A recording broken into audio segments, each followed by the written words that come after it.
Hello everyone, this is Fahed. I'm here with Poppy Knight. Hello. It's been a minute. This is the second season of Audiobookish. And yeah, we just decided we needed to take a little bit of a break from recording, but we're back now. We've got some exciting plans for this season. I haven't spoken to Poppy for a while. Just let's have a bit of a catch up with what you've been kind of like listening to, reading and that sort of thing.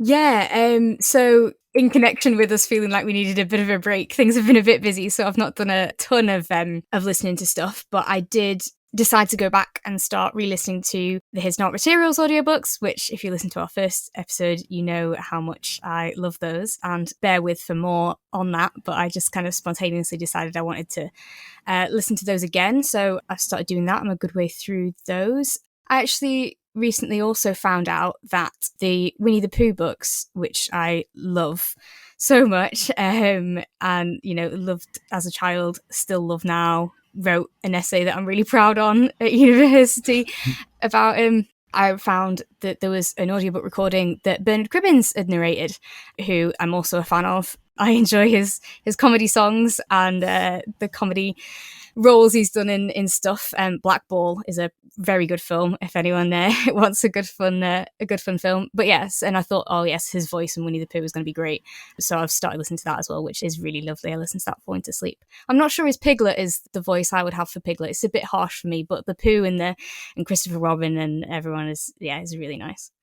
So it's not a kind of a series that I know a lot about in terms of like the books. So it's kind of like, is it one book or is it a series of books? So it's stories within a book. So first book is The House at Pooh Corner, I think, or is that the second one? Oh no, I promise I'm a really big fan, guys. I'm pretty sure there's Winnie the Pooh, there's The House at Pooh Corner, but yeah, it's kind of chapters of stories. It starts off really lovely that Christopher Robin comes downstairs and Pooh is bouncing down the stairs as he comes down, Pooh Bear, and he wants to be told a story. So his dad tells him a story about when Pooh Bear wanted to get some honey, and that's the first story in it. And then you get lots of other different stories of the adventures of Winnie the Pooh and his friends in the 100-Acre Wood, and the part that Christopher Robin plays in it, and they're just really, really beautiful and lovely. And yeah, I cry every time. Yeah, I kind of only know about the characters through like the Disney cartoon. So I imagine when you're listening to like an audiobook, the cartoon voices, you might have an idea of what they're supposed to sound like. Well, that's the thing, because Winnie the Pooh has that very distinct voice, doesn't he? I mean, Bernard's isn't exactly the same as that, but it has some of the similar stuff in it that it kind of works. It is kind of a thing with how popular the Disney one is that you can't deviate from that too much. You can't give Winnie the Pooh a completely different voice. So yeah, and yeah, I definitely do still hear that because I also, know the Disney stuff. There was a TV series that was made with puppets that I really love. I can't remember what that was called either. I think it's something about the book, but anyway, but it had puppet versions of all the characters, and it was fabulous. I remember watching it before I would go to school, and that's kind of one of my biggest memories of it, apart from the actual book. Okay. And yeah, I've got a really lovely green cloth bound book of it, which I love returning to. And then now I've found this audiobook that is really nice as well. Yeah, so I've been listening to kind of a few different audiobooks. So I've listened to Cane Warriors by Alex Wheatle, which is an account of the kind of fictionalized account of slave uprising in Jamaica. It's got a beautiful performance by the narrator. Noel Arthur is the narrator, and he kind of gives a real heft to kind of like and kind of pathos to all the characters. Really horrible things happen to them. The other one that I really enjoyed listening to was Witch by Finbar Hawkins. That's narrated by Gemma Whelan of Game of Thrones fame. Oh, It's kind of a YA fantasy novel about this young woman whose mother is brutally murdered because she's a witch, and it's a kind of a tale of survival and revenge in 17th century England. And Gemma Whelan just does a superb performance. She does this kind of broad West country accent. That's kind of, you kind of think that, when people put on accents from that area of the country, it can kind of go into comedy a little bit. Yeah, be a bit caricatured. Yeah, but it never goes into that area. Just all the pain and anguish that Gemma is able to kind of imbue into the text is just like right there, which I think is maybe a good segue into the well, I say book, it's the audio play that we're going to be talking about today. Do you want to introduce it, Poppy? Yeah, I will do. So, yeah, jumping into the ish part of audiobookish, but it definitely counts, I think. The one that we promised you at the end of the last series, we're going to be talking about Gudrun, the Radio 4 drama. So, Gudrun, a young woman in 11th century Iceland, must forge her path through a world of unearthly beauty yet uncompromising harshness, starring Kate Phillips. Lucy Catherine's retelling of the Icelander classic, the Laxdoela Saga. Written in the 13th century, it tells of the people in the Breiðafjörður area of Iceland from the late 9th to the early 11th century. It particularly focuses on a love triangle between Gudrun, Kjartan and Bolli. The Laxdoela Saga remains popular and appreciated for its poetic beauty and pathetic sentiment. Yeah, and it is by Lucy Catherine, who is a writer for film, television and radio. There's not a lot of like biographical information about Lucy, so I'm just going to read out a bunch of things that she's worked on. So she's had commissions for television, which include Tin Star, Lucky Man, AD, season 2 for NBC, The Musketeers, Spotless, Frankie for the BBC, Being Human, which is like one of my favourite TV shows of like the past 10 years. Her commissions for radio include Gudrun and an adaptation of Neil Gaiman's Norse mythology, broadcast in Christmas 2018. She's also responsible for the adaptations of Night at the Circus, Boy Going Solo by Roald Dahl, and just too many credits to mention here. But some really good ones there. Yeah, wow. Really, really good ones. And I think in 2021 she was nominated for an Audio Drama Award for her work on that Neil Gaiman series. So yeah, she's like a proper top quality writer, which I think kind of is really demonstrated in definitely yes, kind of in this. So this was my choice, and I first came across the series a few years ago, and I was kind of on an audio drama podcast kick, and it's just immediately it just grabbed me from kind of like the first opening episode. So it was really nice for me to go back and re-listen to to see the first episode and kind of rediscovering, remembering all the things that happened. What were your kind of initial impressions of it? Yeah, well, it's really interesting that you say that, because overall I loved it. I think it's incredible, and I hope that's going to come across in the episode, because I think it's fantastic and everyone should definitely listen to it, and thank you so much for suggesting. But yeah, my first impressions weren't like bad ones, but I wasn't as gripped by it as I then became a lot later on. So I guess it's the kind of thing where you hear like, oh, it's based on an Icelandic saga, and you're like, oh, okay then. And you're kind of expecting a lot of action and stuff, which does come later on, but isn't really there at the start. So it felt a bit more like a period drama than it did like an Icelandic saga. Yeah, I would agree with that. Yeah, very much so. Yeah. So, because the lead in it, Gudrun, is a woman, and as we said, in kind of 9th to 11th century. So obviously not usually the kind of one that would be out doing the Viking pillaging and things like that. At the beginning, it's an issue of their family wanting to keep their land and marrying her off, tactically in that way. It was that sort of, who am I going to marry? Am I going to marry for love? Am I going to marry for how the money / the land works and things like that? And yeah, domestic and period drama is sort of how it feels at the start, and a bit slow maybe than what I was expecting. Yeah, I think I'd kind of slightly agree with that. I think so the way that they've structured the series, it's kind of in 15-minute episodes, which I think works really well in terms of they have to get a beginning, a middle, and an ending in each chapter. The thing that grabbed me was the first narration by Freyja. So Freyja's one of the old Norse gods, for those that don't know, and she acts as a narrator throughout the series. And the bit where she's describing when Gudrun's dad comes back, we've got one image of him being this brave warrior conquering and bringing back all this gold, and then like Freya says, no, that's not actually the story. The story is that he brutally murdered this man and kidnapped and raped that man's daughter. So that's the thing that kind of grabbed me, and I was just kind of, ooh, that's that's really, I don't know if it's a subversion, but it's kind of like playing with your expectations of stories that men tell and this, what the actual fact is.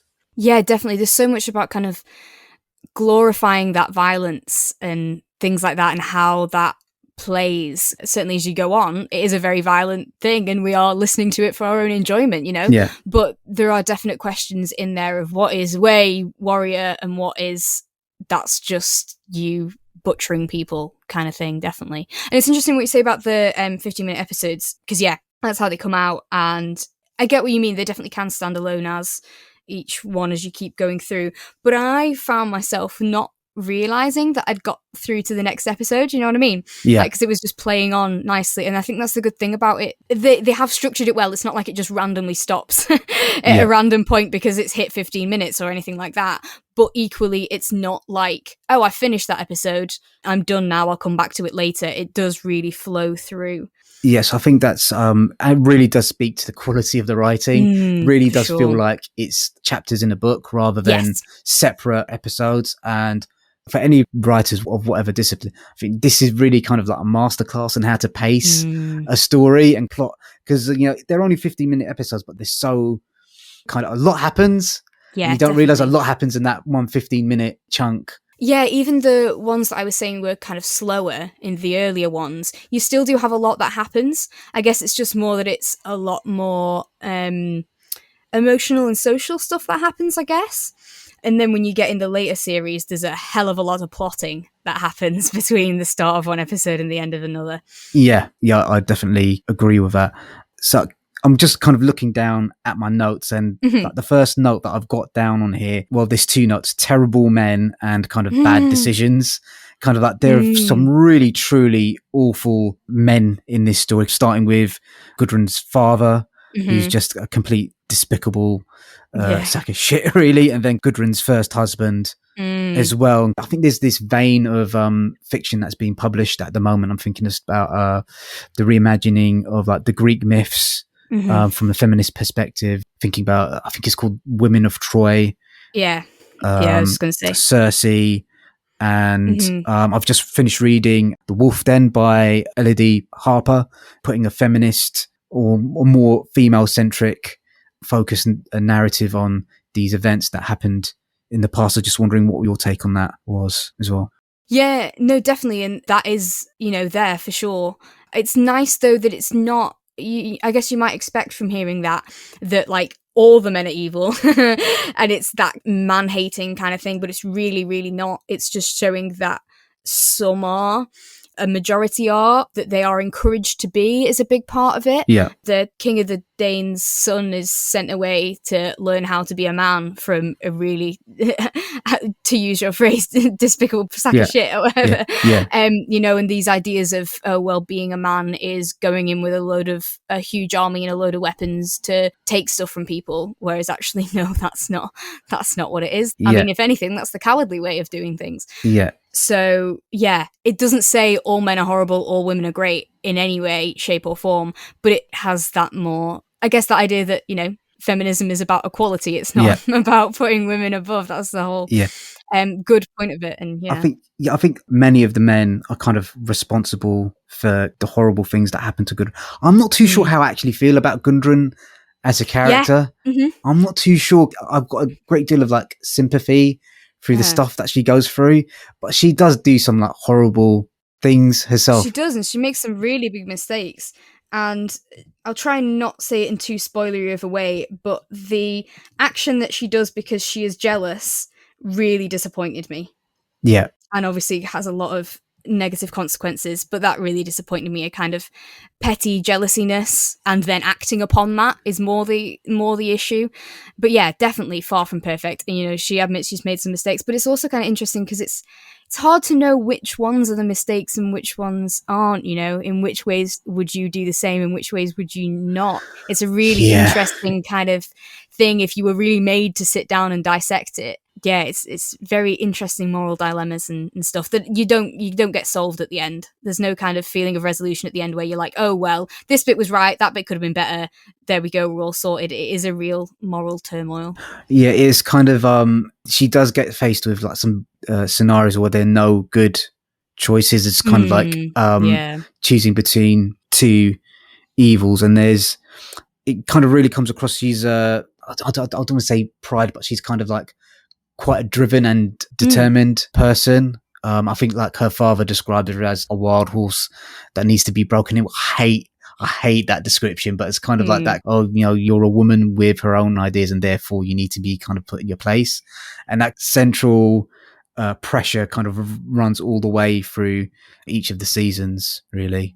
Yeah, she's not going to be tamed by that, and that really is something to be praised for. It's sort of like if we link back to the Sandy Toksvig book that we reviewed, that kind of idea that a lot of these women in history are great, but great can mean morally despicable / ambiguous or whatever. I think that's the thing. You've really got to admire Gudrun, even if you think she's a bad person, even if you think she's done bad things. I think that's kind of a thing of the saga. And I guess it is a bit like with, Viking warriors as well. And you can certainly admire a lot of her qualities without it all neatly being great.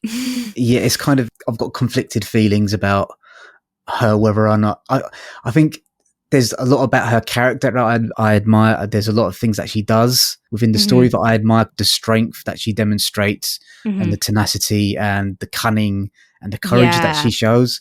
But there's still these moments where you just think, oh, you really should have thought more carefully about that. I think one of the things that really came across to me, and it's just occurring to me now actually, is like her need for intimacy. And I don't know what that's a byproduct of her father being away, but she seems to fall in love quite often. Yeah, I thought this was really interesting because, so she has a lot of lovers throughout it. Yeah. But it's very much played in that way. It's very much played in she falls in love a lot, as opposed to showing it as merely the physical attraction, which she also enjoys. And it also, does a good way of showing that she enjoys it and she's allowed to enjoy it and she's allowed to go out and seek it. But it also, it isn't just that. She has a lot of very deep relationships in there while still massively holding a torch for Kjartan the whole time. Yes. And I thought that was really interesting. And I think it is with a lot of, I guess a lot of fiction and certainly like long-running TV shows and things like that. There'll be, so many partners that people will have. Take Friends, for example. The 6 of them have plenty of different partners, and different people will say, oh, they should have ended up with this person, they should have ended up with that person, and stuff like that. It's rather than a really, I guess, monogamous ideal. It's not. She has many deep relationships that are all, they don't have to be compared to the other. It doesn't have to be a kind of, oh, well, that one was a mistake because it meant she came to this one. It's like, no, it's not like the ideal for her necessarily is, or certainly not after Kjartan. It's not like the ideal is to find the one. Yeah. Which is quite refreshing in a way. Yeah. So, I did a little bit of research. So I kind of read the Wikipedia entry about the actual original myth. And like Lucy Catherine's basically taken a lot of liberties with what actually happens in the original myth. So I think she's taken, this is like a base of quite an interesting story and gone off in her own direction. But the original... Can we do spoilers for like a 200-year-old or however old this It's tricky, isn't it? I'm trying not to because I don't want to ruin too much for people if they haven't heard it yet. But so it's kind of, if you're a big fan of the Icelandic saga, she does take liberties, so it's definitely worth listening to see where she goes off in her own interesting creative directions. What else kind of grabbed you about the audiobook? I say audiobook, the radio play audio. Well, I just want to quickly on that though, because I, having become very gripped with it by the end, bought myself a copy of a translation of the Laxdoela Saga. Okay. And I haven't had a chance to read it yet. It only arrived yesterday.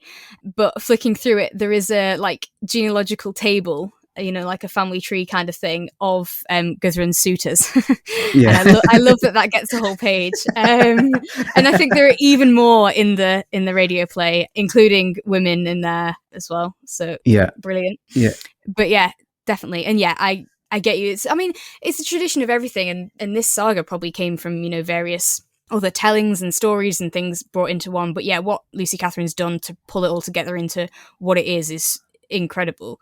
It's really good, and that's the thing, she's taken inspiration from different places. I really liked how the Norse mythology stuff, and this is a lot of this certainly is probably in the original, but how in a lot of ways this is a like the world of the people, the Midgard actual world, parallel to what's happening with the gods kind of thing. Yes. Oh yeah, kind of. So Freya does narrations about what's happened in Norse myth and how that's got kind of like a symmetry between what's actually happening in the real world as well. Yeah. Exactly. In a lot of ways, she's kind of a parallel to Freya, including, it says in the thing about taking many lovers and burning, trial through fire sort of, that ends up happening, stuff like that. There are some parallels there. There's parallels with like Ragnarok.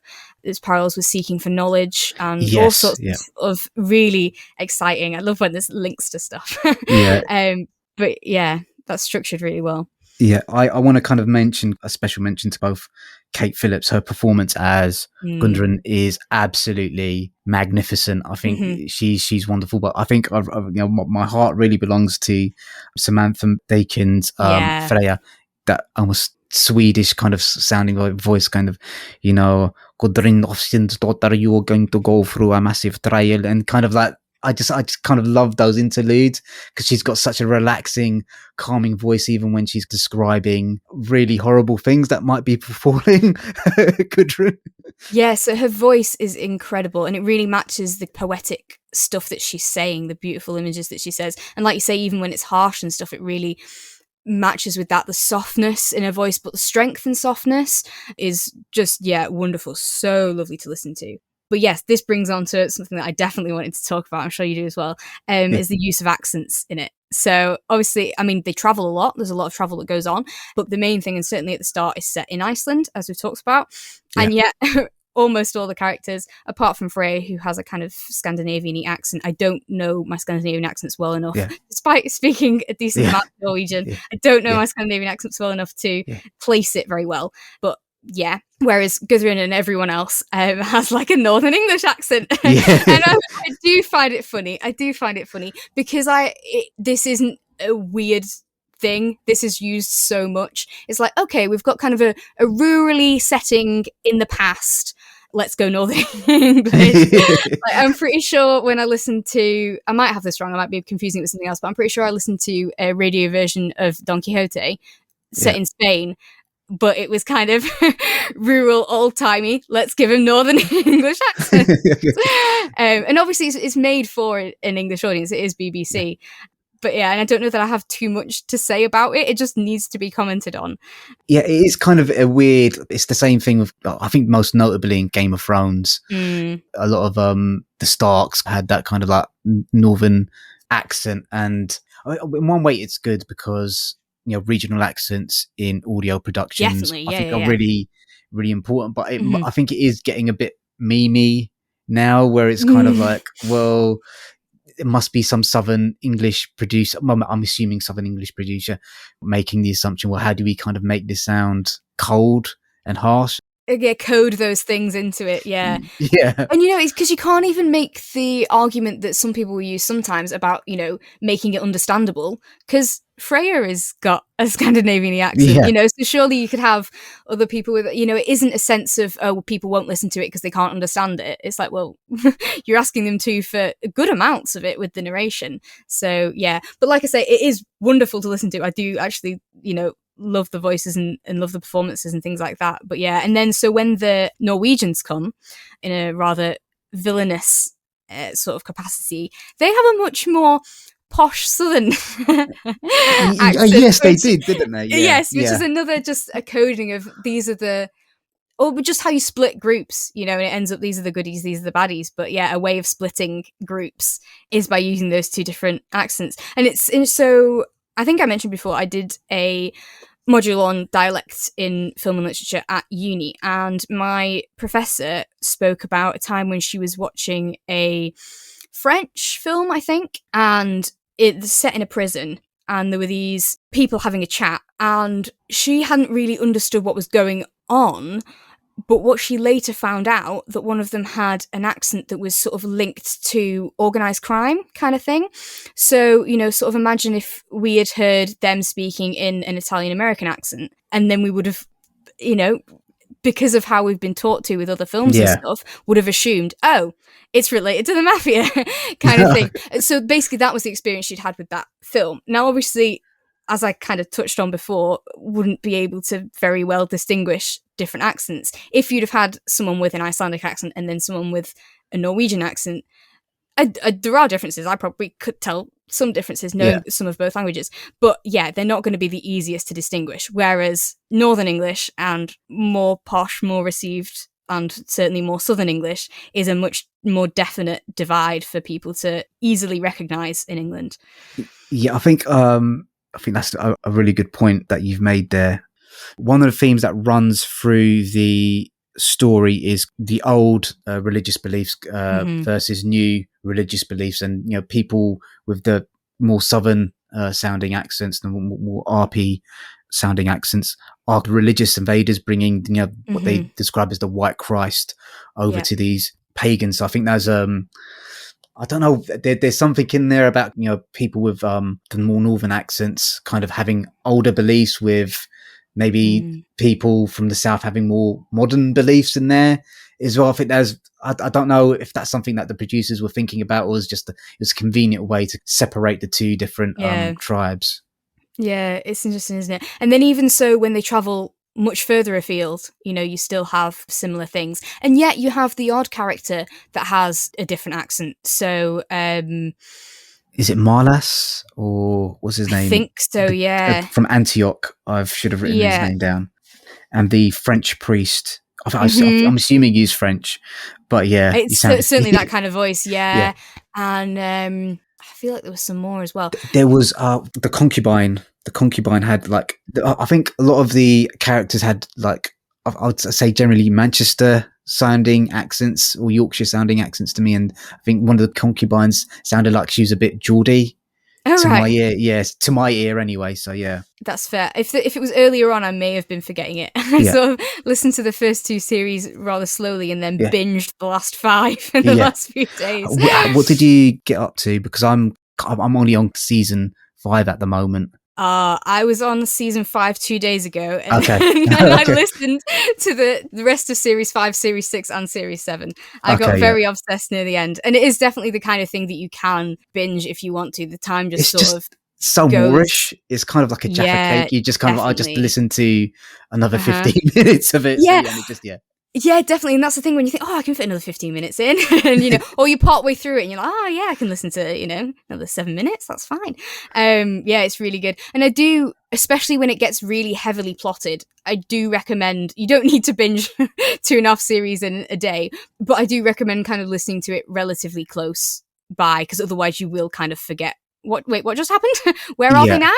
Who is that? So yeah, I recommend that you listen to it in a decent span of time, but don't think that you have to block out however many hours or you can't listen to it. It's not like that.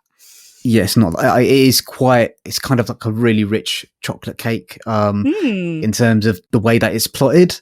A lot of the political machinations, and you need to kind of really keep in mind in your head, all right, how does this person relate to this other person, to this other person, to this other person, or how does Gudrun necessarily doing this one thing here affect a piece on the chessboard all the way over there? So it does help kind of listening to it in close proximity to each other.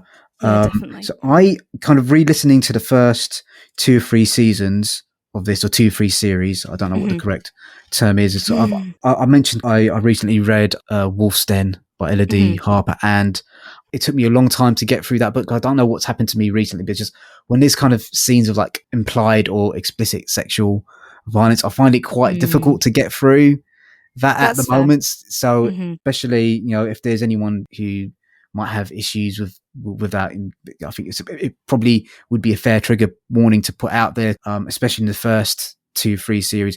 Gudrun does go through a pretty harsh time with some of the men in this. I don't know, how did you kind of feel about the violence and the sexual violence in the story? Yeah, I think personally found that it's definitely there. Yeah. It is definitely a big part of it. I didn't find the actual how it was presented. They don't do it overly explicitly. It's certainly not one of those cases where they kind of want to shock factor you about it or it's anything not like that. voyeuristic at all. It's just really sad. Yeah, and it is definitely more of a comment on women being used as pawns to further, the property that people have and that sort of thing than it is anything about the sexual. So it's that kind of thing that, it happens to 3 different women in this, at least explicitly, that they are married off to a significantly older man for other people's purposes, and he will be using them for their body whenever they want. It's mostly shining a light on that. It's not like voyeuristic. The last thing I've got on here is we've really not actually mentioned the central relationship in the story, which is kind of the relationship between Gudrun and her daughter Sigrid. And that is such a heartbreaking relationship. It made me so sad kind of seeing these 2 people.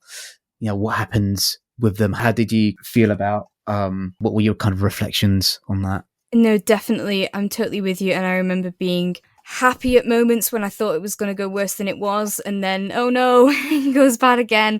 And then, a real roller coaster with that. I actually thought when I was listening to it, so we spoke, I think off podcast, about the fact that I'd been watching Snowpiercer. The TV series. And if anyone listening has watched it, the relationship with Alex and Melanie is very similar. They're apart for a while. There's another person poisoning their opinion of them. There's a lot of times where you don't know if they like them or don't like them. You don't know if they're working with them or against them. And yet there's some real deep love there, but there's also some, justified feelings of betrayal.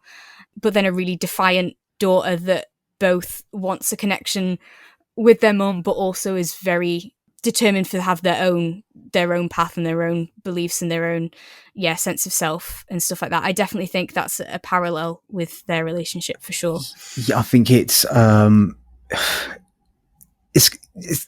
really tough one because you can kind of understand each character's motivation for doing the things that they do, whilst also holding in your head they're actually also acting pretty unreasonably as well at the same time. It's kind of, okay, I understand you're feeling hurt, but that's not really sensible. And the other thing I wanted to pick up on what you said was the idea of there's so many points through the series where you think she's actually going to get back. She's actually going to reconnect. And it's just, it pulls you away at the last moment. And then slowly building back up to that point again. And that's just, again, masterful storytelling. Yeah. About that with the relationship with Sigrid and stuff like that, I really liked how Gudrun was both a mother and all this other stuff. Yeah, I really liked that. I wasn't sure how much I would like that going into it. So kind of linked with Snowpiercer again, when I found out that Melanie had a daughter, I was like, of course she does. A strong lead that's a female has to also have a child because they're female. Of course they have to. And it annoyed me a bit. I'll be perfectly honest. I went on a bit of a rant about it. It's like, why can't she just be a strong woman that wants to live her own life? So I sort of thought maybe I would feel a bit like that, but no, I really didn't in this. I felt it was, and to be fair, later on in Snowpiercer as well, I felt like it was showing that you can have both a caring maternal love and a desire to give your whole life for your child, and yet also be a murdering badass that thinks of yourself and also of your community. And it was great that it wasn't at all saying for a woman to be a woman they have to be a mother, and then also sure, you can try and be strong and fierce if you want. It was kind of this specific woman has these multiple facets. She is both maternal and aggressive. I'm not necessarily saying they're opposites, but you know what I mean? That she can be all these things. It was very much definitely this individual can be these various things. And I did really like how that worked. Yeah, because I think one of the central aspects of like Gudrun's character is her ambition. She's kind of sort of offered a choice at the start of the story, whether she can live like an ordinary, forgettable life, or she can go through these. And I feel she's kind of like, is she warned explicitly that she's going to maybe go through a lot of hardship, but she might live an extraordinary life, and she chooses the hard paths that's that there as well. Definitely. Do you want to talk about the sound design a little bit? Sure, yeah. So I love that in, you know, classic radio play fashion, but also what we had with Slain as well. The nice sound effects of background things. It puts you in the beautiful landscape that there must be in Iceland with the whistling wind and the crashing waves and stuff like that is great. You hear birds at points.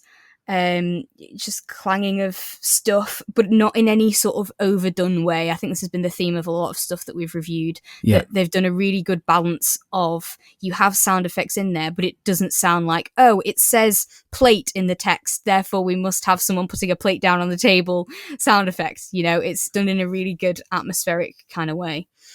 Yeah, I would definitely agree with that. I loved the musical stings that they use to kind of punctuate the beginning and the end of episodes, and quite often when Freya's with Freya's interludes as well, they're haunting and ominous, but also kind of like beautiful as well at the same time.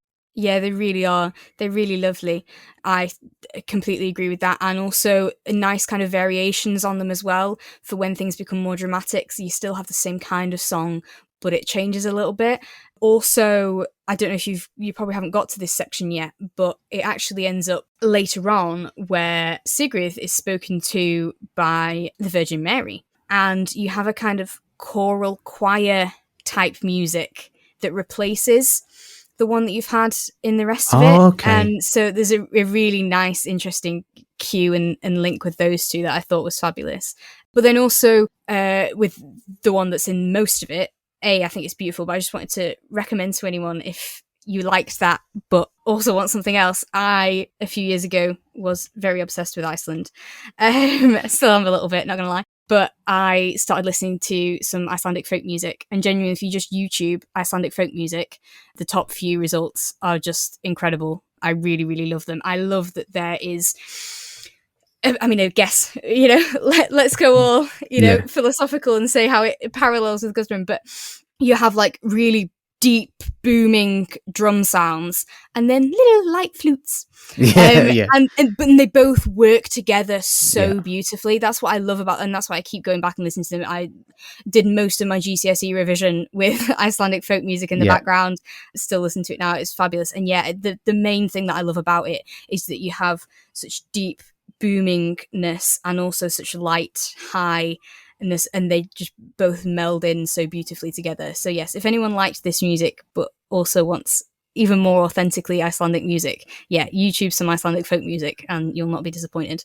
It's obviously for a BBC production that they're going to get the sound design on point, but it really did add, I felt, a lot of emotional heft to moments in the story. So it's kind of, we've had this discussion before where you don't want it to be too intrusive, but I think they struck the balance perfectly. So I think I've maybe touched on all the points that I wanted to mention here. So is there anything else that you wanted to talk about with regards to the, keep saying book, but it's not a book. It's a radio play. Yeah, well, I think I might go do a little bit more of like comparing to other things. Yeah, sure. I think because there were a lot of things that came to my mind while I was listening. And I mean, one very obvious one is Neil Gaiman and American Gods. Yes, yeah. Now, obviously, there are some. They're really different, but I can see where you're getting the comparison from. Yeah, because obviously you've got just generically, they both have some basis in Norse mythology, but I'm not going to be that basic because I'm aware that's a very just like, oh my god, anytime Norse mythology is mentioned, it's Neil Gaiman. He's not the only person there, and I know he's not. I fully know he's not. It's definitely not that. The thing that really is why I want to mention it is about the idea that kind of, it sort of only comes in later on, I guess, but that kind of idea that possibly everything is true. You know, all these conflicting different beliefs, it's not that one is true. So I think when you first listen to it, I mean, you have Freya speaking to you. You can't deny that Freya is true in this situation. But you don't know if maybe, well, that's the thing. The whole point is that is real. And yet, like I said, later on, you do have instances where the Virgin Mary starts speaking, and it certainly suggests that that is also true. And it's kind of an idea that by people believing things become true, and not in a kind of way that I think, Gudrun is there in her sleep, she's thinking Freya is saying, and then these exact words that Freya says, and because I believe it, it's true.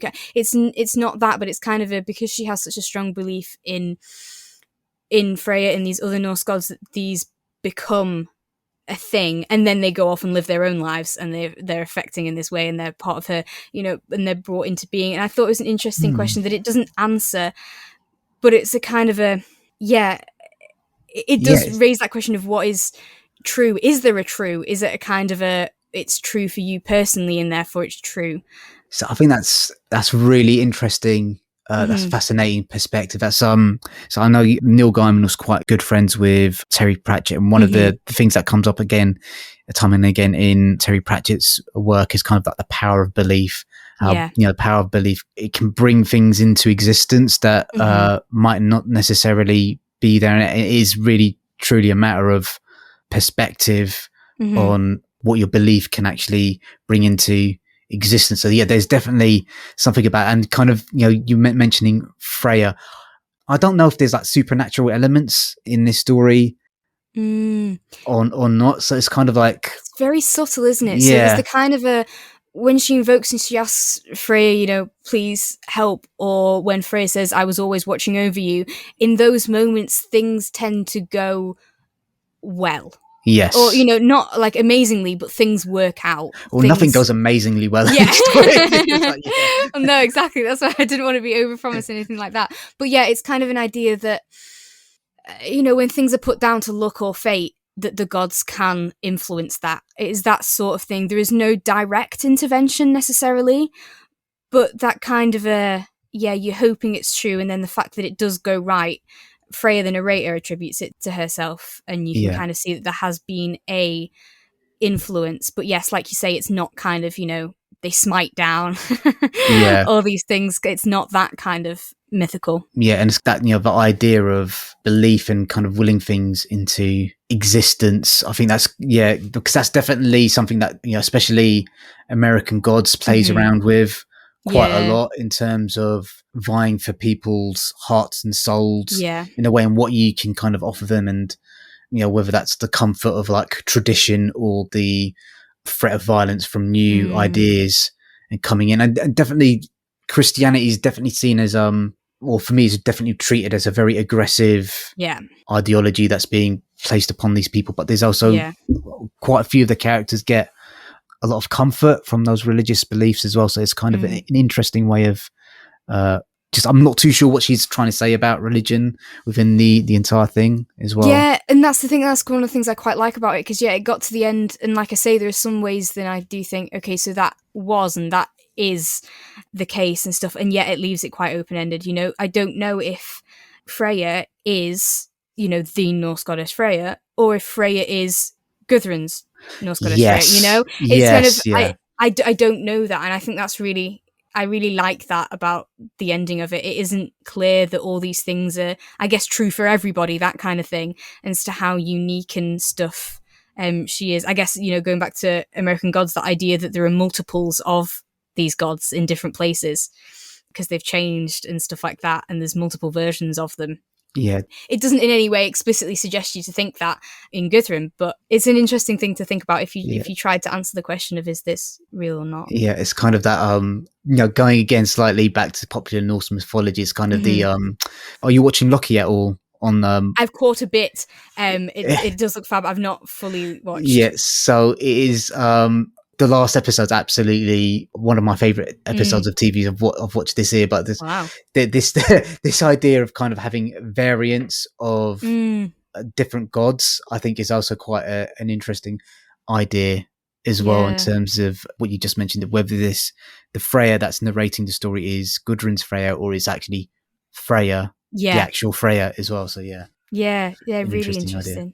And then, so the last little like comparison thing that I thought at one point, there's one specific part where Gudrun overhears what's going on somewhere in a kind of a plot situation, and she overhears what she's not meant to overhear. And because I've been listening to it recently, is probably why it put me back in when Lyra is listening to what goes on with Lord Asriel's visit to Oxford. Yeah. And I then at that moment I was kind of, oh, that feels very Lyra. And then I thought, actually, you know, there's a lot of Lyra in Gudrun. There's this idea that she has a destiny that she's got to complete. She's underestimated by a lot of people. She's going to make wrong decisions. She's destined to betray people. Yeah. And carry heavy burdens and stuff like that. You know, a lot of the time when the fact that she's female plays a part in the role, and just, I felt a lot of parallels between those two characters as heroes of a story that was really good. I think that's a really interesting comparison. That's a bang on comparison, actually. Yeah, thank you. there is that's not a character that actually immediately would have come to my head. Gudrun, for me, like if I was going to make a comparison to like a popular other kind of TV show, it would be, for me, she's kind of like a mix between Arya Greyjoy and Sansa. Kind of like that sort of Sansa towards the end of like the Game of Thrones books is, did I say Greyjoy? That's absolutely Arya Stark and Sansa Stark. Don't at me on social media. Sansa Stark, kind of Sansa constantly, through being treated badly, having to think really carefully about how she talks to people, and considering each move and that the intense pressure that puts her under, and kind of like Arya's intense ferocity. Gudrun's definitely a ferocious character as well. So I think that for me, I don't know why more people aren't talking about this series. I think definitely more people should listen to it. I would highly recommend you check it out. It's beautifully written, beautifully placed, fantastic characters, great performances, and I mean, you get you don't get 7 seasons on BBC Radio without being somewhat successful, but I think it should be held in far higher esteem than it is at the moment. Kind of what your thoughts on in recommending it? And For stuff sure, like that. I think it's absolutely fabulous. I mean, it certainly wasn't just a case of we were recording and therefore I made myself listen to it in the last few days. It's because I wanted to, because I was so gripped by it, and so loved it. It was fantastic. It was really good. I think we've spoken about so many reasons why. There are so many more that would take forever. It's genuinely really good. I think, everyone should listen to it, and certainly don't, if you feel like you might be being put off by the beginning of it, if it feels slower and stuff than what you thought, bear with, because it will turn that around. It's a little bit like The Wire in that respect. Kind of the first couple of episodes might be a bit difficult to get through, but it does pick up steam. And the first 2 episodes are only half an hour long. Yeah, exactly. Get through that, and it does pick up steam. Yeah, another good thing, we've mentioned how it's BBC. You can listen to all 7 seasons on BBC Sounds for free. So I can recommend doing that. You catch a bit of their outro to Woman's Hour on some of them at some point, and also a bit of a trigger warning in that one, because there's a particular news story that they talk about that I wasn't really looking for that to be brought up while I was in the middle of Gudrun, but apart from that, it's fine, and it's absolutely free doing it through there. It's weirdly split up, so just be careful that it stops partway through season 5 and switch to the other one and find the rest of season 5. Don't do what I do and go, oh, that must be the end of season 5. Let's start season 6 and get some spoilers. Make sure you fit all the episodes. So when I originally listened to it, kind of however many years ago, they did like an omnibus episodes which aren't available at the moment. So the omnibus would be the entire season in one 1 hour chunk. That those aren't available on the BBC website for whatever reason. It's also available as actual proper audiobooks on the Penguin Random House. I think Penguin Random House do a lot of BBC books, so it's available there. So if you want to, but you can listen to it free through BBC Sounds as well. So okay, so we're a little bit undecided on what the next episode is going to be. We might have some exciting news at what the next book might be, but just keep an eye on your social media for that one. Any other thoughts, Poppy? I mean, we've certainly mentioned one a few times in here that we will be talking about very soon, so you might be able to guess with that, and also the ones that we promised you at the end of the first season. So talking about carpet people and having some more guests on will definitely be happening at some point. And just to say thank you guys for listening, and thank you so much. Please subscribe, please keep listening. We've got exciting plans for the future. And share with all other audiobook lovers in your life, or book lovers in general. Maybe we can convert them to the audio format. Definitely. Very appreciated. Okay, thanks guys, bye. Thank you so much, bye.